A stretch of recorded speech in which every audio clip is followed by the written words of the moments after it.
10 বছর আগের কথা। দিল্লির রোহিণী এলাকায় বসবাসকারী অমিত বর্মা এবং রিমা বর্মার বিয়ের তখন 5 বছর হয়েছিল। দুজনের কাহিনী কখনো কোনো সিনেমার মতো সুন্দর লাগত। অমিত একটি মাল্টিন্যাশনাল কোম্পানিতে সিনিয়র ইঞ্জিনিয়ার ছিল এবং রিমা একটি স্কুলের টিচার।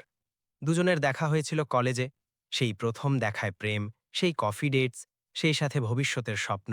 বিয়ের পর সেই সব কিছুই বাস্তবে বদলে গিয়েছিল। কিন্তু সময় যেন ধীরে ধীরে সবকিছু কেড়ে নিতে শুরু করলো। বিয়ের কিছু বছর পর রিমা মা হতে চলেছিল। ওর মনে হয়েছিল এবার জীবন আরও সুন্দর হবে। কিন্তু অমিত বদলে যেতে শুরু করল। রাত অবধি অফিসে থাকা, বাড়ি ফিরলেই নীরবতা, আর মোবাইলে লুকিয়ে থাকা রহস্য। রিমা বুঝতে পারল না যে ভালোবাসার ওম কখন ঠান্ডায় বদলে গেল। একদিনও অমিতের মোবাইলে কোনো মেয়ের মেসেজ পড়ে ফেলল, মিস ইউ বেবি। রিমার হাত কেঁপে উঠল। ওর বুকে যেন কেউ হাতুড়ি মারল। সেই রাতটাও কিছু না বলেই কাটিয়ে দিল। কিন্তু পরের দিন যখন অমিত অফিসে যেতে লাগল, রিমা ওকে থামিয়ে দিল। অমিত, এইসব কি সত্যি? অমিত কিছুক্ষণের জন্য চুপ থাকল। তারপর ঠান্ডা গলায় বলল, রিমা, এখন এসব শেষ হয়ে গিয়েছে। আমি তোমার সাথে খুশি নই। সেই সময় রিমা শুধু এটুকুই বলেছিল, অমিত, আমরা খুশি নই সেটা আলাদা কথা, কিন্তু আমাদের মাঝের বিশ্বাসটা ভেঙো না। কিন্তু অমিত যেন পাথর হয়ে গিয়েছিল। কয়েক মাসের তিক্ত তর্কাতর্কি, কোর্টের চক্কর আর সমাজের লাঞ্ছনার পর ডিভোর্স হয়ে গেল। রিমা ঘর ছাড়ল। ও তখন 4 মাসের গর্ভবতী ছিল। অমিত বাচ্চার দায়িত্ব নিতেও অস্বীকার করল। আমি কোনো বাচ্চার বাবা হওয়ার জন্য প্রস্তুত ছিলাম না, কোর্টেও বলেছিল। সেদিন আদালতের বাইরে রিমা শুধু একটা কথাই বলেছিল, ঠিক আছে অমিত, এখন জীবন আমার আর আমার বাচ্চার হবে। তোমার নাম আমার জন্য শেষ। সময় কাটল। রিমা দিল্লি ছেড়ে দিল। ও হরিয়ানার একটি ছোট মফস্বলে গিয়ে থাকতে শুরু করল। শুরুতেও স্কুলে পড়ানোর চেষ্টা করেছিল, কিন্তু লোকজন ওকে ডিভোর্সড মহিলা বলে টিটকারি দিতে শুরু করল। এরপর পেট চালানোর জন্য ছোট বাচ্চাদের টিউশন দেওয়া শুরু করল। বাচ্চা বড় হতে লাগল। ওর নাম রাখা হলো আরব। রিমার চোখের মণি এখন সেই আরবই ওর পৃথিবী ছিল। কিন্তু জীবনের বোঝা বাড়তে থাকল। ভাড়া, ওষুধ, স্কুলের ফিজ, সবকিছুই দামি হয়ে গেল। আর তারপর একদিন পরিস্থিতি ওকে বাধ্য করল। রিমা রাস্তার ধারে ঠেলাগাড়ি বসানো শুরু করল। ঠান্ডা জলের বোতল, লেবুর শরবত আর বিস্কুট বিক্রির কাজ। সেই গ্রীষ্মের দুপুরগুলোতে যখন সূর্য আগুন ঝরাত, রিমা মাথায় ওড়না বেঁধে মানুষকে ঠান্ডা জল দিত। অনেক সময় পথচারীরা ওকে চিনেও ফেলত, আরে তুমি তো আগে ওই স্কুলে পড়াতে না? ও শুধু হাসত, হ্যাঁ, এখন এই কাজ করি, ভগবানের ইচ্ছে। রিমা কখনো ভিক্ষা চায়নি। ও সবসময় পরিশ্রম করেছিল। ওর চোখে এখন ভয় নেই, একটা অদ্ভুত শান্তি ছিল, যেন সবকিছু হারিয়েও কিছু পেয়ে গিয়েছে। আরব এখন 9 বছরের হয়ে গিয়েছিল। স্কুল থেকে আসার পর ওর মায়ের ঠেলায় বসত আর কাস্টমারদের চল দিত। মানুষ হাসি মুখে বলতো, খুব বুদ্ধিমান ছেলে তোমার। রিমার মন ভরে আসত। ও শুধু আলতো করে ওর মাথায় হাত বুলিয়ে দিত, তুই বড় হয়ে আমাকে আরাম দিবি বাবা। কিন্তু জীবন এখনও ওর আসল পরীক্ষা বাকি রেখেছিল। দিল্লির সেই জুনের দুপুর, আকাশ থেকে সূর্য আগুন ঝরাচ্ছিল। হাওয়া এতটাই গরম যে শ্বাস নেওয়াও কঠিন ছিল। রাস্তার ধারে লাগানো ঠেলায় একটি মহিলা বসেছিল, মাথায় ওড়না, চোখে ক্লান্তি, কিন্তু মুখে শান্তি। ও ছিল রিমা। ওর ছোট ঠেলা এখন এলাকায় পরিচিতি পেয়ে গিয়েছিল, রিমা ওয়াটার পয়েন্ট নামে। সামনে দিয়ে যাতায়াত করা মজুর, রিকশাওয়ালা, অটো ড্রাইভার আর কলেজের ছাত্ররা সবাই ওখান থেকেই ঠান্ডা জল নিত। রিমা এখন হাসি মুখে বোতলের দাম 10 টাকা বলত আর টাকা জমাত। ওর কাছে জীবনের কোনো শখ বাকি ছিল না, কিন্তু আত্মসম্মান এখনও বেঁচে ছিল। দুপুর প্রায় 2:30 নাগাদ একটি কালো বিএমডব্লিউ গাড়ি রাস্তার ধারে এসে থামল। দরজা খুলল এবং সাদা শর্ট পরা এক ব্যক্তি বাইরে এলো। সানগ্লাস লাগানো, হাতে মোবাইল আর মুখে সেই পুরনো দাপট। ও ছিল অমিত বর্মা, সেই অমিত যে 10 বছর আগে সবকিছু ছেড়ে চলে গিয়েছিল। আজ ও শহরের বড় বিজনেসম্যান। কোম্পানির নতুন প্রজেক্টের জন্য সাইট ভিজিটে বেরিয়েছিল। কিন্তু যখন ও রাস্তার ধারে ওই ছোট ঠেলাটা দেখল, তখন কিছু একটা ওকে টেনে আনল। ওর নজর ঠেলার দিকে গেল। ওখানে বসে থাকা এক মহিলা কাঁচের বোতল সাজাতে ব্যস্ত ছিল। সে মাথা তুলতেই অমিতের পা থমকে গেল। ও রিমা ছিল। মুখটা এখন কিছুটা ক্লান্ত, কিন্তু চোখ দুটো সেই একই রকম গভীর, সত্যবাদী আর শান্ত। অমিত যেন কোনো পুরনো ভূত দেখছিল। এক মুহূর্তের জন্য ভাবল এটা হয়তো ওর চোখের ভুল, কিন্তু না, ও সেই ছিল, সেই মহিলা যাকে ও নিজের অহংকারে ছেড়েছিল, আজ রাস্তার ধারে জল বিক্রি করছিল। ওর গলা শুকিয়ে গেল। ও নিজেকে সামলে ঠেলার কাছে গেল। একটা জলের বোতল দিন। রিমা ওপর দিকে না তাকিয়েই বোতল বাড়িয়ে দিল। ১০ টাকা। অমিত টাকা দিল। ওর আঙুলগুলো হালকা করে রিমার আঙুল স্পর্শ করল। রিমা তখন ওপরের দিকে তাকালো, আর ওর চোখ স্থির হয়ে গেল। মুহূর্তের জন্য সময় যেন থেমে গেল। তাদের নজর মিলল। ১০ বছরের কষ্ট, ঘৃণা আর প্রশ্নের জোয়ার এক পলকে দুজনের মাঝখান দিয়ে বয়ে গেল। রিমা শুধু একটি শব্দ বলল, তুমি। অমিত কিছু বলতে পারল না। ওর ঠোঁট নড়ল, কিন্তু আওয়াজ বেরোল না। রিমা বোতলের দিকে ইশারা করে বলল, ঠান্ডা আছে, খেয়ে নাও। সেই মুহূর্তটা খুব ভারী ছিল। অমিত একটা দীর্ঘশ্বাস নিয়ে বলল, রিমা, আমি ভাবতেও পারিনি যে তুমি। রিমা ওর কথা থামিয়ে দিয়ে বলল, যে আমি বেঁচে থাকব? হ্যাঁ অমিত, আমি মরে যাইনি। ও হাসল, কিন্তু সেই হাসি কষ্টে ভরা ছিল। জীবন শেষ হয়ে যায়নি, শুধু বদলে গিয়েছিল। অমিত কিছুক্ষণ ওখানে দাঁড়িয়ে থাকল। ওর গলায় কিছু একটা আটকে গেল। তুমি এখানে? এই সব? রিমা শান্ত স্বরে বলল, কেন? রাস্তায় কাজ করা অপমানের বিষয়? কারো গোলাম হয় বাঁচার চেয়ে ভালো নিজের হাতের ঘাম ঝরানো। অমিত মাথা নিচু করে নিল। ও রিমার পেছনে তাকালো। সেখানে একটি ছোট ছেলে বসেছিল, সম্ভবত ১০ বছরের, গায়ে স্কুল ইউনিফর্ম, যে ঠেলার বোতলগুলো ঠিক করছিল। এটা তোমার ছেলে? অমিত জিজ্ঞেস করল। রিমা হাসি মুখে বলল, হ্যাঁ, আমার ছেলে, আর শুধুই আমার। অমিতের ঠোঁট কেঁপে উঠল। ওর নাম আরব। অমিত যেন নিজের ভেতর কিছু একটা ভাঙতে অনুভব করল। ও জানত, এই সেই বাচ্চা যাকে ও কখনো আপন করে নিতে অস্বীকার করেছিল। রিমা নির্বিকারভাবে বলল, তোমার আর কিছু চাই? জল শেষ হয়ে যাবে। অমিত কিছু বলল না। ও ধীরে ধীরে গাড়ির দিকে এগিয়ে গেল। গাড়িতে বসেই ও আয়নায় পেছনে তাকাল। রিমা আর আরব ঠেলার ওপর বসে হাসছিল। রিমা ওকে হাসিয়ে জল ছিটাচ্ছিল, আর আরব বোতলগুলো পরিষ্কার করছিল। সেই হাসি অমিতের বুক চিরে দিল। ও গাড়ি স্টার্ট করে চলে তো গেল, কিন্তু মস্তিষ্ক ওখানেই আটকে থাকল। প্রতিবার অ্যাক্সিলারেটর চাপ দেওয়ার সময় ও রিমার চোখ দুটো মনে পড়ছিল। সেই চোখ যা কোনো এক সময় ভালোবাসার সাথে ওকে দেখত, আর এখন শুধু প্রশ্ন করছিল। রাতে বাড়ি ফিরে ও প্রথমবার মদ খেল না, বরং জানিয়ার বাইরে তাকিয়ে থাকল। ভাবতে লাগল যে কিভাবে একজন মহিলা যাকে ও অপমান করে ছেড়ে দিয়েছিল, সে আজও এত শক্ত আছে। ও চাইছিল কাল যেন আবার যায়, শুধু দূর থেকে দেখে নেয় ও কি সত্যি ঠিক আছে। পরের দিন সকাল ১০টা। অমিতের চোখে সারা রাত ঘুম আসেনি। ও বারবার সেই মুখটা মনে করছিল, যা কোনো এক সময় ওর পৃথিবী ছিল, আর এখন ওর নিজের অতীতের আয়না হয়ে দাঁড়িয়েছে। ও নিজেকে প্রশ্ন করতে থাকল, যে সত্যি কি আমি এত বড় গুনাহ করেছি? সকাল হতেই ও কাউকে কিছু না জানিয়ে আবার গাড়ি বের করল, আর সেই রাস্তার দিকে চলল যেখানে রাস্তার ধারে রিমা ওয়াটার পয়েন্টের ঠেলা ছিল। আজও সেই একই ভিড়। রিমা মাথায় ওড়না বেঁধে মানুষকে জল দিচ্ছিল। পাশে আরফ বসেছিল, স্কুলের বই খুলে মাকে সাহায্য করার পাশাপাশি হোমওয়ার্ক করছিল। অমিত কিছুটা দূরে গিয়ে থামল।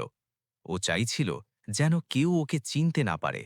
ও শুধু চুপচাপ দেখতে থাকল কিভাবে রিমা প্রত্যেক কাস্টমারের সাথে বিনম্র ব্যবহার করছে, কিভাবে প্রতিটি বোতল বিক্রির পর নিজের ছেলের দিকে তাকিয়ে হাসছে। অমিতের মনে এক অদ্ভুত যন্ত্রণা হল। ওর মনে পড়ল ১০ বছর আগে যখনও বলেছিল, আমি বাবা হওয়ার জন্য প্রস্তুত নই। আর এখন সেই বাচ্চা, যার বড় হওয়ার জন্য ও কিছুই করেনি, সে আজ নিজের মায়ের চোখের মণি হয়ে উঠেছে। ও চুপচাপ ঠেলার কাছে গেল, কিন্তু এবার রিমা ওকে আসতে দেখে ফেলল। ওর চোখে কোনো বিস্ময় ছিল না, শুধু শান্তি ছিল, যেন ও আগে থেকেই সব জানত। আবার এলেন আপনি? হ্যাঁ, শুধু এপাশ দিয়ে যাচ্ছিলাম, অমিত নিচু স্বরে বলল। এপাশ দিয়ে যাওয়া মানুষ সাধারণত তৃতীয়বার থামে না, রিমা বলল। অমিত থতমত খেয়ে গেল। আমি শুধু দেখতে চাইছিলাম যে তুমি ঠিক আছো কিনা। রিমা এক মুহূর্ত ওর দিকে তাকালো, তারপর বলল, আমি ঠিক আছি। আর যদি নাও থাকতাম, আপনার তাতে কি আসত যেত? অমিত চুপ থাকল। ও জানত এর জবাব ওর কাছে নেই। তখনই ঠেলার পেছন থেকে আরাভের গলা শোনা গেল, মাম্মা, দেখো না, আমার ড্রয়িং দেখো। রিমা হাসি মুখে বলল, বাহ, খুব সুন্দর করেছ বাবা। অমিতের মন গলে গেল। ও বাচ্চাটিকে খুঁটিয়ে দেখল। ফর্সা রং, মাসুম চোখ আর হাসি, একদম ওর মতো। ও সাহস করে জিজ্ঞেস করল, রিমা, আমি কি ওকে কাছ থেকে দেখতে পারি? রিমা কিছুক্ষণ ভাবল, তারপর মাথা নাড়াল। দেখে নিন। অমিত ঝুঁকে আরবের কাছে গেল। হ্যালো বাবা, কি নাম তোমার? আরব সারল্যের সাথে জবাব দিল, আরব। বাহ, খুব সুন্দর নাম। মাম্মা রেখেছে। আরব হাসল। আমি বড় হয়ে ইঞ্জিনিয়ার হব, যাতে মাম্মাকে আর কাজ করতে না হয়। অমিতের গলা বুঝে এলো। ও জিজ্ঞেস করল, আর তোমার বাবা? আরব শান্ত মুখে বলল, উনি নেই। মাম্মা বলে ভগবান নিয়ে গিয়েছেন। অমিত সেখানেই পাথর হয়ে গেল। সেই মুহূর্তে ওর মনে হল যেন কেউ ওর বুকে পাথর চাপা দিয়ে দিয়েছে। ও কিছু বলতে চাইছিল, কিন্তু শব্দ বেরোল না। রিমা কাছে এসে বলল, আপনার জবাব পেয়ে গিয়েছেন তো, এবার যান। অমিত ওর দিকে তাকাল। চোখে নিস্তব্ধতা ছিল। রিমা, আমাকে ক্ষমা করে দাও। ক্ষমা? ও একটা হালকা হাসি দিল। ক্ষমা শুধু সেই গুনাহের জন্য দেওয়া হয় যা ভুলবশত হয়েছে। আপনি তো ভেবেচিন্তে করেছিলেন। অমিতের চোখ ভিজে এলো। ও কিছুক্ষণ ওখানেই দাঁড়িয়ে থাকল, তারপর কিছু না বলে চলে গেল। কিন্তু সেই রাতেও ঘুম এলো না। প্রতিবার চোখ বন্ধ করলেই আরবের মাসুম গলার আওয়াজ প্রতিধ্বনিত হচ্ছিল, আমি ইঞ্জিনিয়ার হব, যাতে মাম্মাকে কাজ করতে না হয়। পরের দিন ও নিজের ড্রাইভারকে বলল ওই এলাকায় রোজ জল কিনতে যেতে এবং কিছু টাকা দিতে, কিন্তু বলতে যে কোনো গরিব মানুষ দিয়েছে। রিমার সন্দেহ হলো ঠিকই, কিন্তু ও কোনো টাকা গ্রহণ করেনি। ও এখনও নিজের পরিশ্রম দিয়েই বাঁচছিল। কয়েক সপ্তাহ এভাবেই কাটল। অমিত রোজ দূর থেকে দেখত আর ফিরে যেত। ধীরে ধীরে ও নিজের ভেতরের মানুষটিকে আবার অনুভব করতে লাগল। যে অহংকার ওকে ধ্বংস করেছিল তা এখন ভাঙছিল। একদিনও ঠিক করল, আর লুকিয়ে নয়, এবার সামনাসামনি কথা বলবো। সেদিন দুপুরে হালকা হাওয়া দিচ্ছিল। রিমা ঠেলায় বসেছিল, পাশে আরব বই খুলে পড়ছিল। আকাশে হালকা মেঘ ছিল, যেন আবহাওয়াও আজ কিছুটা আলাদা। হঠাৎ একটি সাদা বিএমডব্লিউ ধীরে ধীরে এসে ঠেলার পাশে থামল। রিমা নজর তুলল। সেই একই গাড়ি, সেই একই মানুষ। অমিত বাইরে এলো। এবার ওর মুখে সেই অহংকার ছিল না যা 10 বছর আগে থাকত। ওর চোখে ছিল শুধুই অনুশোচনার ক্লান্তি। ও ধীরে ধীরে ঠেলার সামনে এলো এবং কিছু না বলে ওখানেই দাঁড়িয়ে থাকল। রিমা শান্ত স্বরে বলল, আজ আবার জল চাই? অমিত মাথা নাড়াল। না, আজ কথা বলতে চাই। কথা? রিমা এক ঠান্ডা হাসি দিল। যা 10 বছর আগে করতে পারেননি তা এখন? অমিত গভীর শ্বাস নিল। হয়তো তখন আমি মানুষ ছিলাম না, শুধু একজন স্বার্থপর লোক ছিলাম, কিন্তু এখন আমি নিজের ভুলের সাথে বাঁচতে পারছি না।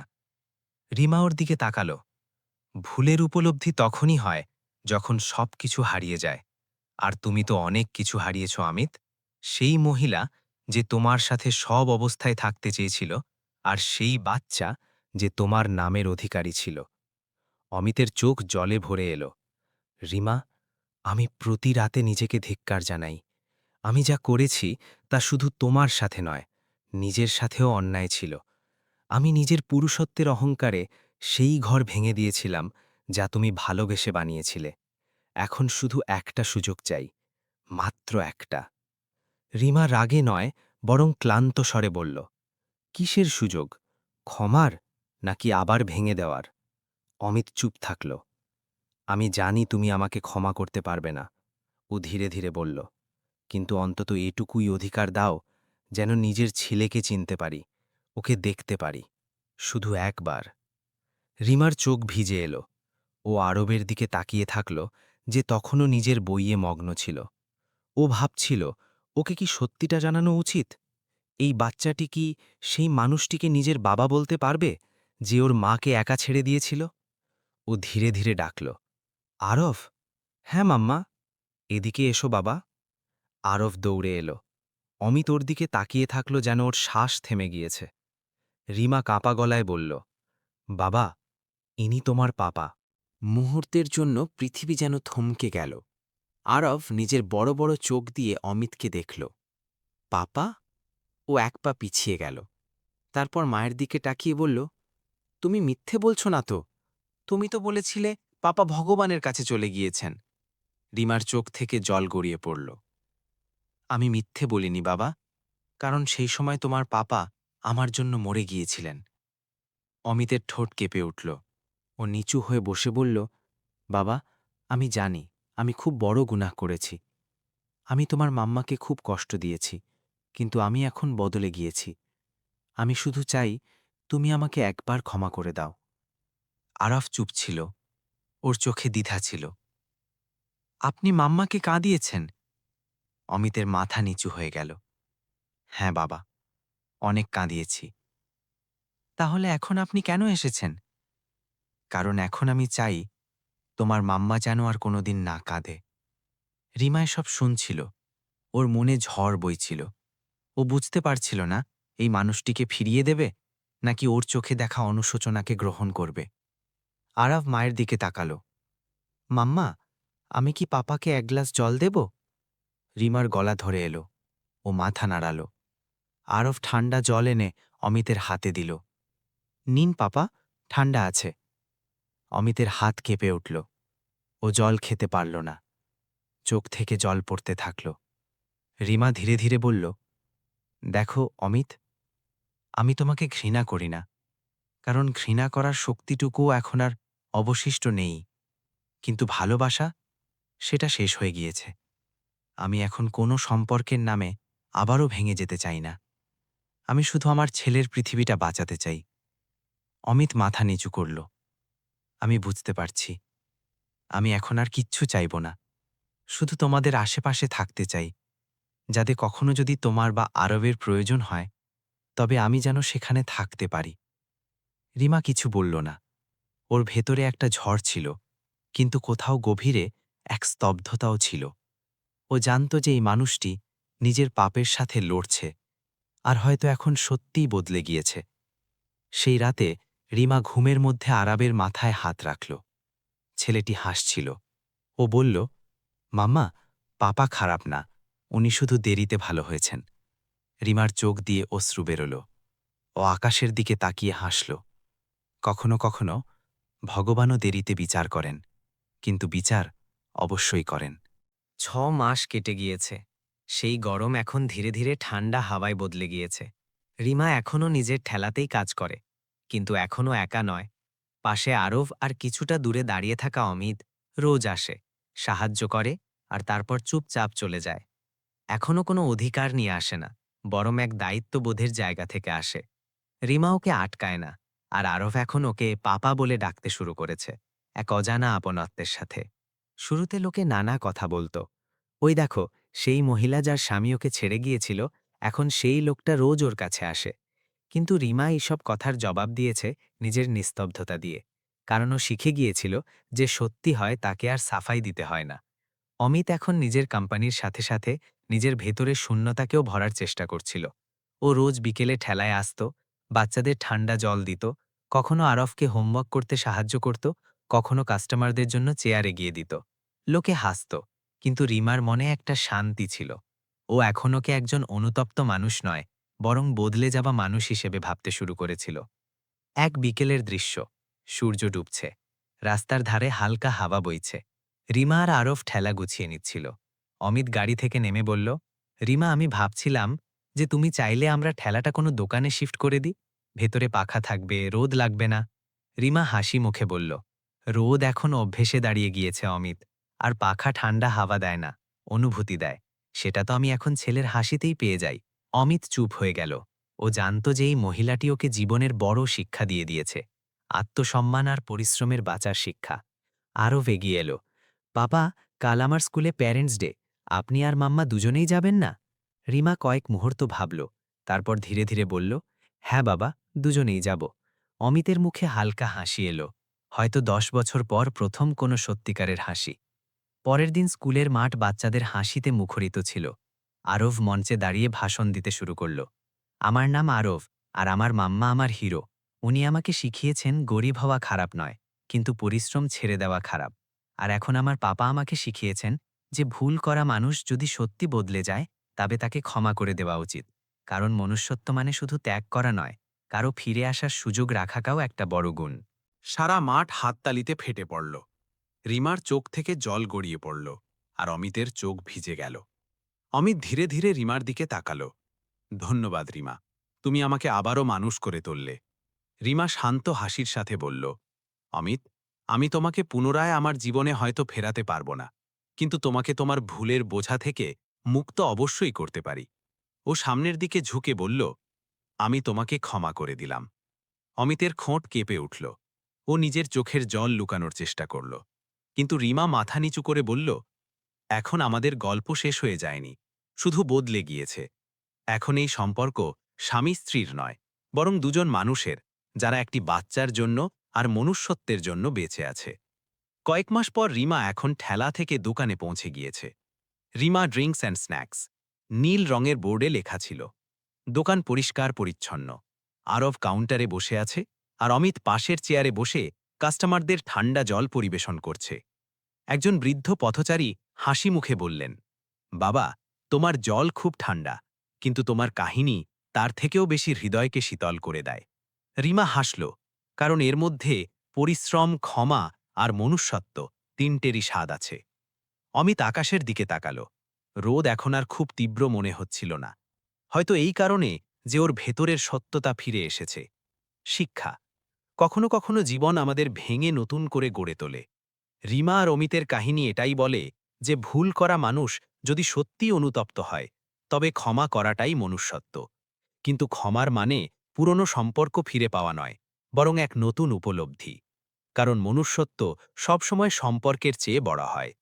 বন্ধুরা, এই কাহিনীটি সম্পর্কে আপনাদের মতামত আমাদের কমেন্ট বক্সে অবশ্যই জানাবেন। ভিডিওটি পছন্দ হলে লাইক করুন, আর আমাদের চ্যানেল সাবস্ক্রাইব করতে একদম ভুলবেন না। দেখা হবে পরবর্তী ভিডিওতে। ধন্যবাদ।